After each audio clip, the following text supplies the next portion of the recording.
The grand hall of the Valari Imperial Palace glittered with crystal lights and banners that hung from towering ceilings. Alien nobles in flowing silver robes moved through the crowd, their voices soft but sharp, every word heavy with meaning. They watched her, their princess, Alira, with eyes that held more calculation than respect. Alira walked with her head held high, the long train of her gown trailing behind her. Yet inside, she felt the weight of shame and despair pressing on her chest. Months ago, the Imperial medics had confirmed what she had feared for years. She could never bear children. To her people, the royal bloodline was sacred, the chain that bound the empire together. Without an heir, the throne would be vulnerable, and every ambitious noble would see an opportunity to take power. Rumors had already started. Whispers in the corridors, servants exchanging glances. Some claimed the gods had cursed her. Others said she was unfit to rule. She ignored them as best she could, but each word cut like a blade. This night she had no choice but to attend the diplomatic summit. The United Human Alliance had sent representatives to negotiate trade routes and security pacts. Humans were still considered a young species in galactic politics, bold and unpredictable, but powerful enough to matter. As she stood beside the Emperor, her father, she let her eyes drift over the room. Most of the human delegation stood in formal black uniforms, speaking in small groups. One man stood slightly apart, his posture relaxed but alert. His hair was dark, his eyes sharp yet warm when they caught hers. Unlike the other guests, he wasn't scanning the room for advantage. He was watching the crowd as if guarding it. Later, during the banquet, Alira found herself seated not far from him. When their eyes met again, he offered a polite nod. "Princess Alira," he said when they were introduced. His voice was deep, steady, without the exaggerated respect or cold formality most diplomats used. "Captain Ethan Rourke, United Human Alliance Navy." She returned the greeting. "I've heard your people prefer plain words over ceremony." A faint smile touched his lips. "Most of the time, yes. We save ceremony for things that matter." She tilted her head. "And does this matter?" He didn't answer right away.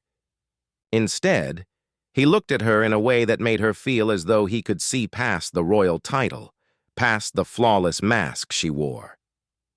"Depends on what you're hoping to find here, Princess." The words unsettled her. No one ever asked what she hoped for. They only told her what she must do. As the night went on, she found herself speaking to him more than she intended. He was curious about the Valari Empire, but not in the way most outsiders were. He didn't ask about power, wealth, or politics. Instead, he asked about her homeworld's oceans, the great crystal forests, and the songs the people sang during winter. In return, he told her about Earth, not just the gleaming cities, but the wild places untouched by technology, the mountains that seemed to touch the sky, the deep forests where the wind made the trees whisper. There was a grounded simplicity in his words, as if he valued small things most others ignored. For a moment, she forgot the whispers in the palace, the constant weight of expectation. She even laughed quietly when he recounted a story of a human diplomatic dinner gone wrong because of a misunderstanding over alien food. But the moment didn't last. The evening ended, and the duties of royalty pulled her away. Over the next week, Alira found herself crossing paths with Ethan again, sometimes in official meetings, sometimes in quiet corridors. He never pushed for her attention, yet he always seemed willing to listen if she spoke. One evening, after a long council session filled with veiled insults from political rivals, she walked alone in the palace gardens. The twin moons bathed the flowers in pale light, and the air was cool. She thought she was alone until she saw him leaning against a low wall, watching the stars. "Captain Rourke," she said, surprised. "Are you lost?" "No," he said, "just avoiding another endless banquet." She allowed herself a small smile. "You're a guest in the imperial palace. Most would consider the banquets an honor." "Most would," he agreed. "But I've found you learn more about people when they're not performing." He glanced at her. "You don't look like someone who enjoys the performance either." Her smile faded. "Sometimes the performance is all that keeps the palace from collapsing." He didn't press her for more, but something in his silence made her speak anyway. "The council expects me to secure the future of the throne. They expect me to choose a political union. But," she hesitated, "some things are not possible, no matter what they expect." He studied her carefully. "I've seen impossible things happen, Princess. Humanity's history is full of them. Sometimes it's not that something is impossible. It's that no one has tried the right way yet." She looked at him sharply. "Are you suggesting humans know more about this matter than my people?" "Maybe," he said without arrogance. "Or maybe we just approach it differently." His words lingered with her long after she returned to her chambers. Humans had a strange way of looking at problems, like obstacles, were simply puzzles waiting to be solved. But her problem was not a puzzle. It was a fact written in her blood. Still, a small part of her wondered, what if he was right? The next day, during a formal tour of the human delegation's vessel, she was shown their medical bay. The equipment was advanced but practical, designed for adaptability rather than luxury. One of the human doctors spoke proudly about their success in treating conditions many species considered permanent. Alira listened politely, but her heart beat faster at some of the terms they used. Genetic repair therapy, cellular regeneration. She did not ask questions then. Not yet. That night, as she prepared for another council session, she found herself staring at her reflection. The crown felt heavier than usual, the gown tighter around her ribs. She thought of the nobles who smiled, while sharpening their knives behind her back. She thought of her father, growing older with each passing cycle, and she thought of Ethan's words. Sometimes it's not that something is impossible, it's that no one has tried the right way yet. For the first time in many months, a flicker of something stirred in her chest. Not hope, not yet, but curiosity. She knew then that her next meeting with the human captain would not be about politics. It would be about the one thing she had sworn never to speak of aloud. And perhaps, just perhaps, she was ready to break that silence. The palace council chamber was a place of cold beauty. High crystal walls, glowing pillars, and an oval table where the most powerful voices of the Valari Empire gathered. Princess Alira sat at her father's right hand, listening as the nobles debated over trade rights and military expansion. She spoke when required, her voice calm and measured, though her thoughts were far from the discussion. Her mind kept drifting back to the human captain's words. Sometimes it's not impossible. It's just that no one has tried the right way. Yet, the idea was dangerous. Valari tradition was unyielding. Their medical council had declared her condition untreatable cycles ago. To even question that was considered disrespectful to the Empire's finest healers. But the humans, they had a different way of thinking, of solving problems without the weight of centuries pressing down on them. After the meeting ended, she walked quickly through the hallways, her long silver gown whispering against the floor. The guards bowed as she passed, but she barely noticed them. She had made her decision. She would speak to Ethan directly.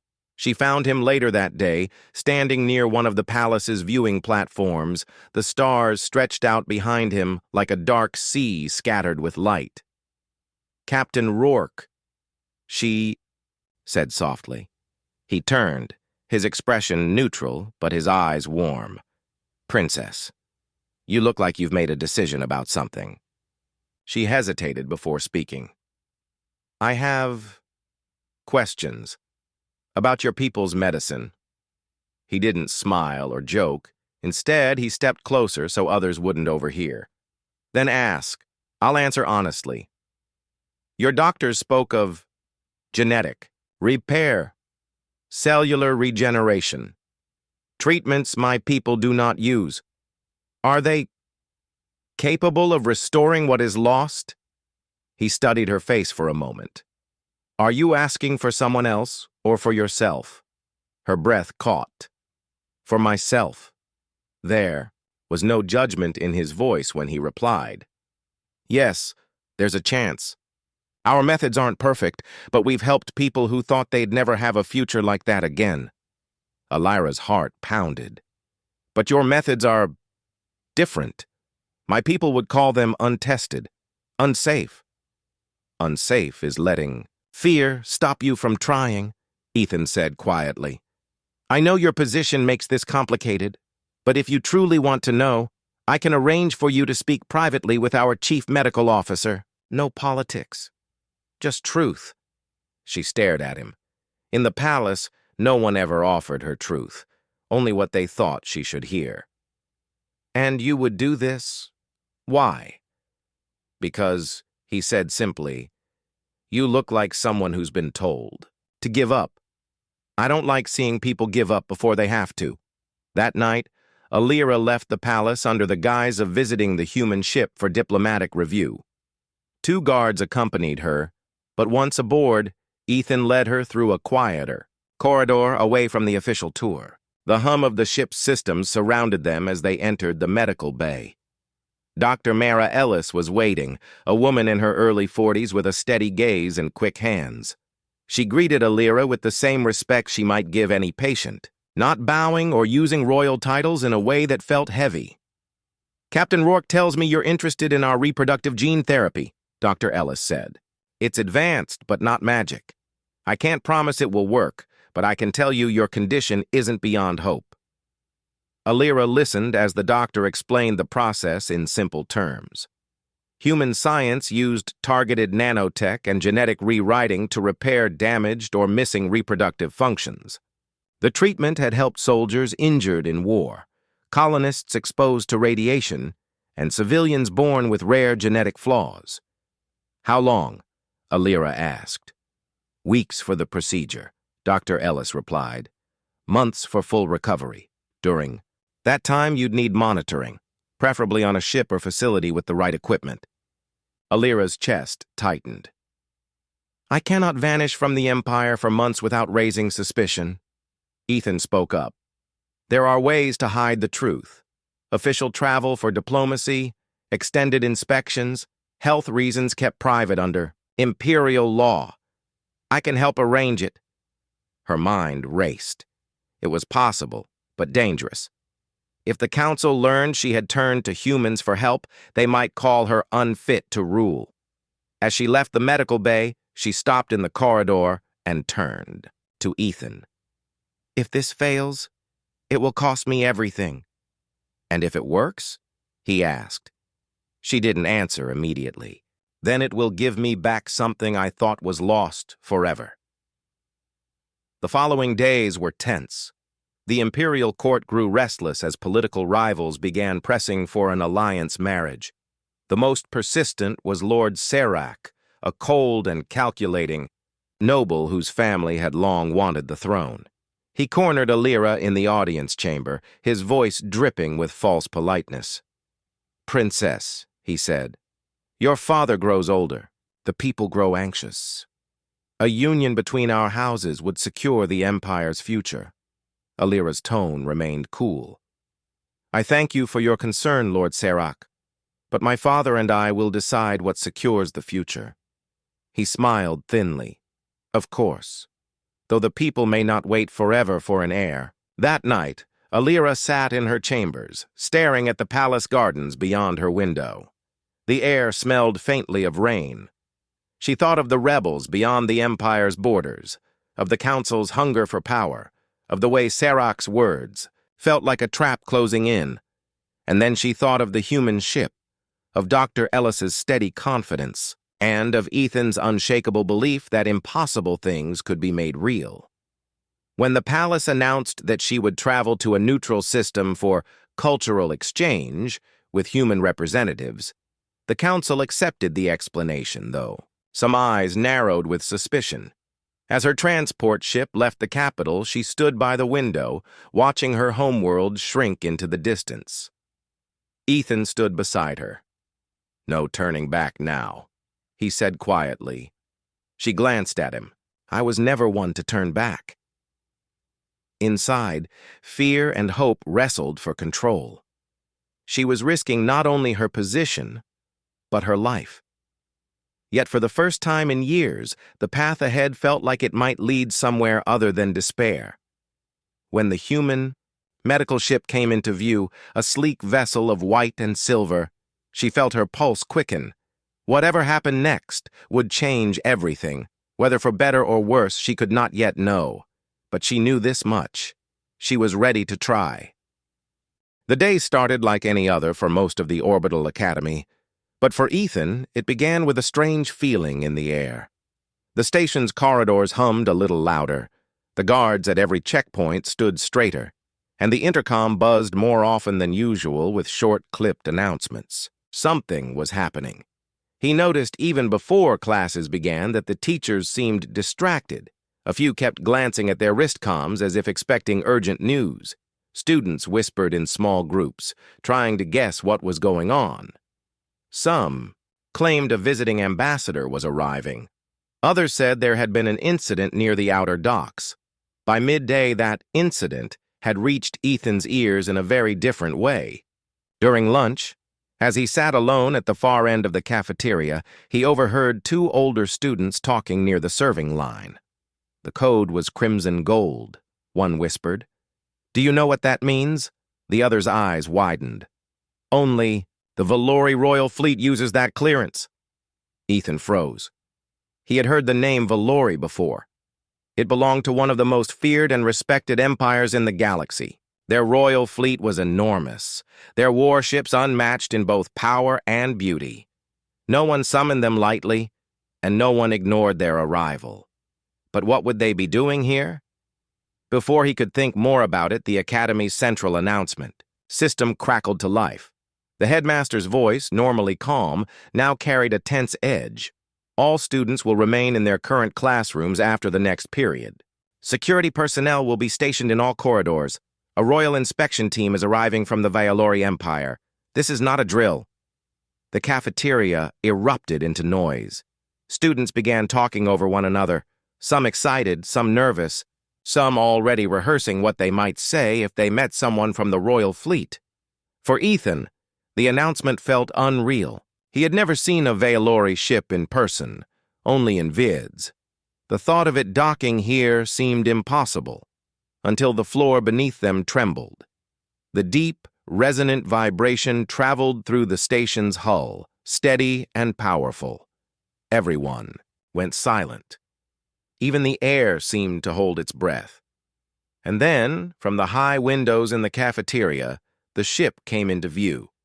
It was unlike anything Ethan had ever seen, sleek, silver-white, with wings of shimmering metal that curved outward, like the fins of some enormous sea creature. Its hull was engraved with intricate golden patterns that caught the station's lights and reflected them like fire. The ship dwarfed every other vessel in the docks. Students rushed to the windows, pressing their hands to the glass. "That's a royal dreadnought," someone gasped. "Only the Empress herself uses one that size." Ethan felt a strange tightness in his chest. Within minutes, the ship connected to the station's docking bay, and the Academy's main doors were sealed. Heavily armed station guards took positions in the halls, their armor polished to a mirror. Shine.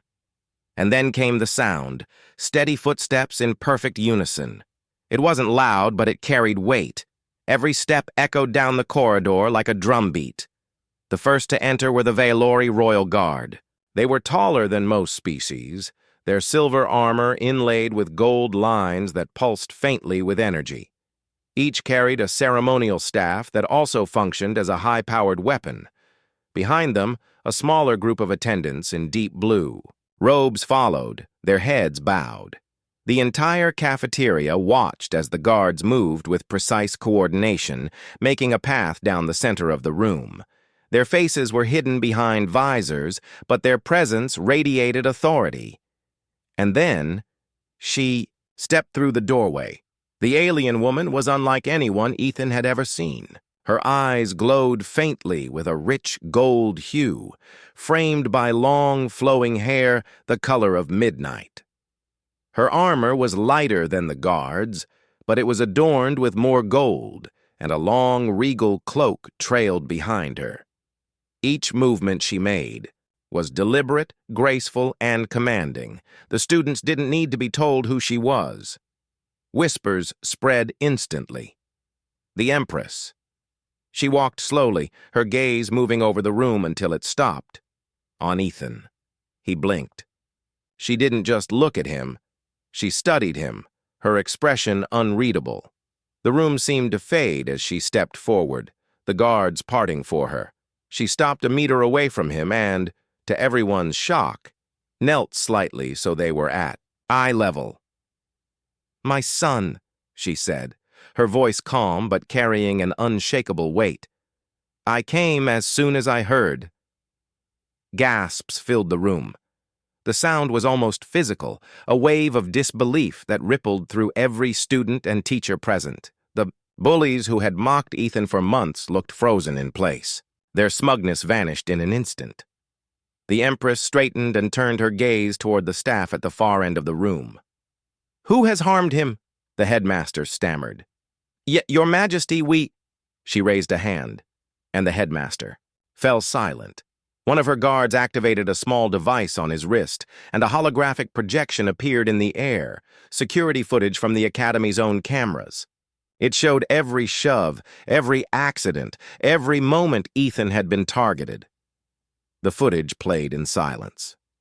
When it ended, the Empress's expression hardened.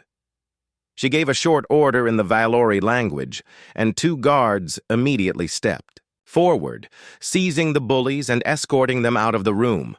"Their parents will answer for this," she said simply. Ethan stood there, barely able to process what had just happened. The Empress turned back to him, her expression softening. "You've grown," she said quietly, just for him. "Too much alone." Why are you here?" he asked, his voice almost a whisper. "Because no one hurts my child without answering to me," she replied. Around them, the room was still silent. Every eye was on Ethan now, not the human outcast, but the son of the Valori Empress. And as the realization spread through the Academy, so did the unspoken truth. Everything had changed. The day after the Empress's visit, the Academy felt like a different place. Students who had once ignored Ethan now smiled awkwardly or gave him small nods in the hallway. Some whispered his name as he passed, as if testing the weight of it. Others stepped out of his way without needing to be asked. He wasn't used to this. The sudden change felt strange, like wearing clothes that didn't fit. For months, the Academy had been a place where he tried to be invisible. Now, every step he took was noticed. The bullies were gone. Word spread quickly that their families had been summoned to answer directly to the Valori Imperial Court. No one knew what punishment they faced, but whatever it was, it had been enough to make the other troublemakers keep their distance. Even the teachers seemed different. They called on Ethan more often, praised his work, and asked if he was comfortable in class. It was almost too much. That morning, as he entered the main hall, the headmaster was waiting for him. "Your Highness," the headmaster said, lowering his head slightly, "I've been instructed to inform you that your mother has arranged special training for you. You'll be excused from standard drills during this period." Ethan blinked. "Special training?" The headmaster gestured toward the door. "Your instructors are waiting in the gym sphere." When Ethan arrived, the gym sphere had been cleared. No other students were present. Instead, 3 Valori warriors stood in the center. They wore lighter armor than the Imperial Guards, but moved with the same sharp precision. The tallest, a woman with silver markings on her cheeks, stepped forward. "I am Commander Salen." Your mother has tasked us with shaping you into someone worthy of your heritage. Ethan shifted uncomfortably. I'm not sure I'm ready for that. Saylin's eyes narrowed slightly, but there was no anger. Just evaluation. Readiness is not a requirement, only effort. The first days were exhausting. The Valori drills were unlike anything Ethan had done before. They focused on speed, endurance, and precision, but also on adaptability. You are human, Saylin told him during a break. That means you are unpredictable. You adapt faster than most species, but only if you trust yourself. She put him through exercises where the rules changed halfway through, forcing him to improvise. At first, he stumbled. By the end of the week, he was already reacting faster. Outside of training, Ethan noticed other changes. In the cafeteria, students who had once sat far from him now tried to sit at his table. Some asked polite questions about the Valerie Empire, clearly hoping to impress him. He answered when he could, but he kept his guard up. Many of them were the same people who had laughed when he'd been shoved into walls. Not everyone welcomed the change. In the corner of the cafeteria, he caught a group of older students watching him. They didn't smile or wave. One of them, a tall reptilian with a scar over his snout, muttered something to the others, and they laughed quietly. Ethan recognized the look in their eyes. Resentment. His training sessions grew harder. Saylin introduced him to energy staff combat, teaching him how to move with the weapon as though it were an extension of himself. Another instructor, a shorter but muscular man named Varric, taught him hand-to-hand techniques designed to counter larger opponents. They also drilled him in strategy, using holographic battle simulations. At first, Ethan lost nearly every scenario. His opponents would trap him quickly. But then one day, he saw a pattern in their movements and used it to turn the tables, surprising even Varric. Good, Varric said, a rare smile tugging at his mouth. You think like a human, but you execute like a Valori. That combination is dangerous. After 2 weeks, the Academy announced the annual interspecies tournament. It was a big event. Teams and individuals from different species competed in challenges of speed, strength, and tactics. Normally, Ethan wouldn't have even thought about joining, but Saylin told him, "You will enter. This will be your first test under public eyes." The news of his participation spread quickly. Some students were curious. Others clearly hoped he would fail, eager to prove that even with royal blood, he was still just a human. One afternoon, as he was leaving the training hall, he overheard the group of resentful older students talking. "He's not one of us," the reptilian with the scar said. "He's just hiding behind his mother's shadow. In the tournament, we'll see what he's really worth." Ethan didn't say anything, but he stored the words away. The day of the tournament arrived. The gym sphere had been transformed into an arena with seating all around the zero-gravity dome. Banners of different species hung from the walls, and the crowd's noise filled the space. The first event was an obstacle race in zero-G. Platforms, spinning barriers, and energy nets floated through the dome. Competitors had to navigate them and reach the beacon at the center. When the start signal blared, Ethan launched forward. His training with Saylin kicked in. He didn't try to move like the faster species. Instead, he used quick bursts of motion and sharp turns, conserving momentum and avoiding unnecessary movement. Halfway through, one of the older students tried to block him. Ethan angled himself off a spinning barrier, used it as cover, and slipped past. The crowd roared. He didn't win first place, but he finished in the top 3, a result that earned approving nods from his instructors.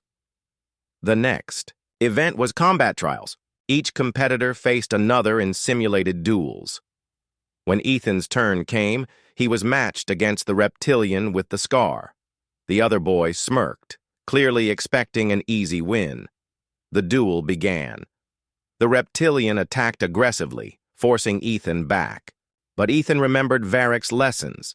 Let the opponent commit, then counter. He dodged a heavy strike, swept low with his energy staff, and sent his opponent spinning in 0G. Before the reptilian could recover, Ethan locked the tip of his staff at his chest, ending the match. The arena erupted in cheers. By the end of the day, Ethan had placed higher than anyone expected. Not the champion, but close enough to prove he wasn't just the human prince. That night, as he sat in the quiet of his quarters, a message appeared on his console. It was from his mother. Well done. Remember, respect is earned in the eyes of strangers, but loyalty is earned in the hearts of allies. Keep both. Ethan read the message twice. For the first time, he felt like he wasn't just surviving at the academy. He was becoming something more, but he also knew the resentment from some students hadn't disappeared. If anything, it had grown, and soon he might face a challenge far more dangerous than a tournament match. The tournament had ended, but its effects still rippled through the academy. Ethan's performance had silenced many of his doubters.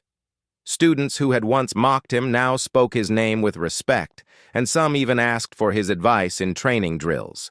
But beneath the surface, he knew not everyone had accepted him. A few still believed his victories were because of his mother's influence, not his own skill. Among them was the group of older students led by the reptilian with the scar. Ethan could feel their eyes on him in the halls, cold and calculating. Life seemed almost normal for a short time, until the attack came. It started during an ordinary afternoon in the academy's main training dome.